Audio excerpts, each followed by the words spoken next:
Halo semua, selamat datang di Layar Teologi, Pusat Kajian Monoteisme Alkitabiah, Teologi dan Filsafat.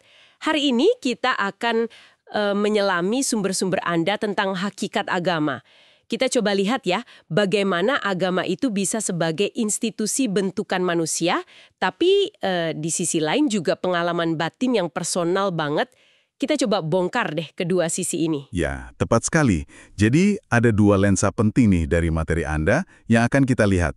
Pertama, perubahan besar sejak, zaman aksial. Dan kedua, bedanya antara cangkang institusi agama sama intinya, ya spiritualitas itu. Oke, kita mulai dari sejarahnya dulu ya.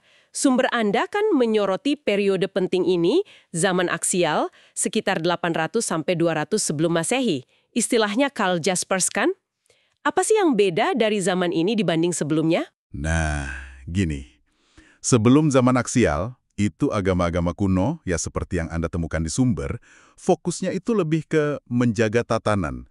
Tatanan kosmik, tatanan sosial yang udah ada. Menjaga keseimbangan gitu ya? Betul. Misalnya ritual buat kesuburan, terus menghormati alam, leluhur, ya demi kelangsungan suku. Individu itu ya bagian dari kelompok aja, gitu. Ini sebenarnya ngingetin kita lagi soal hubungan sama alam, yang sekarang relevan lagi kan isu ekologi. Jadi lebih ke menjaga harmoni yang sudah ada, terus apa yang berubah drastis di zaman aksial itu kok disebut transformatif? Nah, disinilah ledakannya. Sumber Anda kan nunjukin gimana tokoh-tokoh besar. Ada penulis Upanishad, Buddha, Konfusius, Lao Tzu, nabi-nabi Ibrani, filsuf Yunani juga.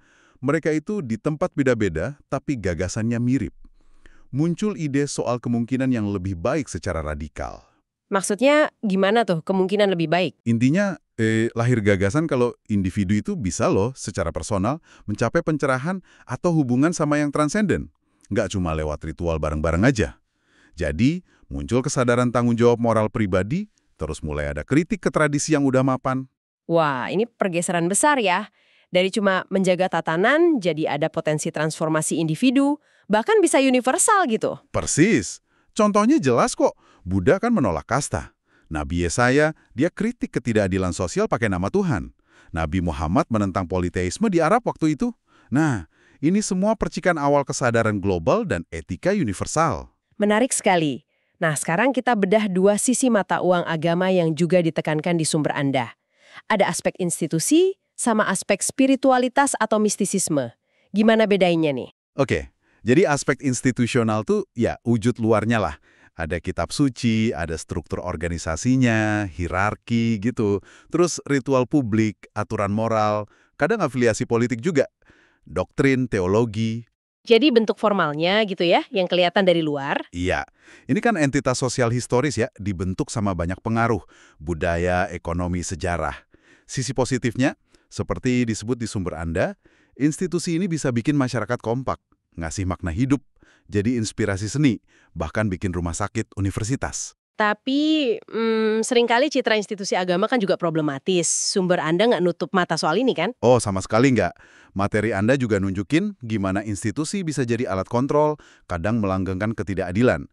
Misalnya dominasi gender atau menindas kelompok lain. Bisa juga memecah belah, sampai jadi pemicu konflik berdarah. Wah ya juga ya. Contohnya banyak di sejarah berbagai agama. Bahkan yang dikenal damai kayak Buddhisme pun ada catatannya terkait kekerasan. Belum lagi konflik sama sains atau menindak pemikir bebas. Ya, ini semacam paradoks lah. Oke. Terus sisi dalamnya gimana? Spiritualitas itu. Sumber Anda bedain ini dari tren spiritual tapi nggak religius yang sekarang lagi ramai kan ya? Betul. Yang dimaksud di sini bukan sekedar self-help atau biar merasa enak aja, tapi lebih ke respons otentik individu kepada yang ilahi, yang transenden, atau realitas tertinggi. Nah, ini jantungnya agama yang hidup, pengalaman batiniahnya itu. Wilfred Cantwell Smith bilangnya iman personal versus tradisi kumulatif. Pengalaman batiniah ini bentuknya pasti macam-macam ya, nggak harus yang heboh gitu kan, kayak lihat visi atau dengar suara. Tepat sekali. Bisa aja sesederhana rasa takjub lihat alam atau rasa damai banget waktu berdoa. Sumber Anda mengidentifikasi setidaknya 4 modus utama nih. Pertama, dunia yang ditransformasi. Jadi dunia sehari-hari itu tiba-tiba kelihatan beda, penuh makna ilahi. Contohnya Jonathan Edwards atau pengalaman Satori di Zen. Oh, jadi cara pandang berubah gitu ya? Iya. Kedua, rasa kehadiran. Ini rasa kuat akan adanya Tuhan atau malaikat atau realitas non-fisik lain. Kayak yang dialami Profesor Price itu. Oke. Terus yang ketiga dan keempat? Ketiga, visi dan audisi. Ini penglihatan atau suara, bisa dari luar atau dari dalam. Contohnya Julian dari Norwich atau Hugh Montefiore. Tapi bentuknya ini sering dipengaruhi budaya orangnya loh. Keempat, mistisisme unitif. Ini pengalaman puncak merasa menyatu sama Tuhan atau yang absolut. Wah, menyatu. Batas dirinya hilang gitu. Nah, ini perlu hati-hati. Sumbernya bilang, ini seringkali lebih ke kesatuan kehendak atau cinta, bukan lebur jadi satu total. Kan orangnya masih sadar buat cerita pengalamannya. Contohnya ada di Advaita Vedanta, Meister Eckhart, atau Rumi. Nah, ini nih bagian yang mungkin paling tricky ya. Pengalaman kan subjektif banget. Bisa dari yang keren sampai yang aneh, bahkan yang jahat kan. Ada yang ngaku dapat perintah Tuhan buat bunuh orang. Gimana sumber Anda menyarankan kita buat evaluasinya? Ada kriteria yang cukup universal sih, dan ini diakui di banyak tradisi.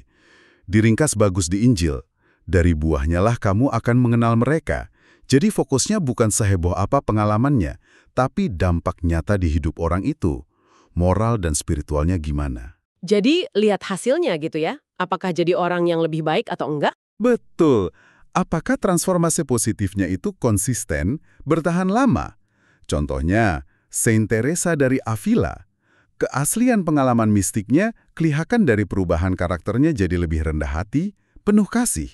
Kalau di Buddhisme, ukurannya ya berkurangnya kekotoran batin, iri, benci, serakah, terus berkembangnya praktek etis atau sila, welas asih atau karuna, sama cinta kasih universal atau metta. Dan buah ini bisa kelihatan di masyarakat juga kan? Nggak cuma personal. Tentu saja, sumber Anda nyebut contoh kayak Kaisar Ashoka di India. Kebijakannya kan jadi mempromosikan toleransi, kesejahteraan, berdasarkan ajaran Buddha setelah dia bertobat. Di zaman modern, ya kita lihat tokoh kayak Gandhi, Martin Luther King Jr., Desmond Tutu. Iman personal mereka itu mendorong aksi sosial yang luar biasa buat keadilan dan perdamaian. Buah spiritualitas bisa mengubah dunia.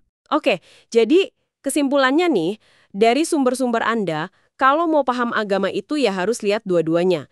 Sisi institusi yang punya potensi baik dan buruk, sama inti pengalaman spiritual pribadi yang beragam itu. Dan kuncinya, lihat buah yang dihasilkan. Iya, benar sekali. Baik di level pribadi maupun institusi, pertanyaan soal buah apa yang dihasilkan ini tetap jadi panduan penting. Mungkin ini bisa jadi bahan renungan juga buat Anda. Gimana Anda menilai buah keyakinan dalam hidup Anda dan komunitas sekitar Anda? Ya berdasarkan diskusi kita dari sumber-sumber ini. Terima kasih saudara-saudara. Sampai jumpa di video dan live streaming berikutnya.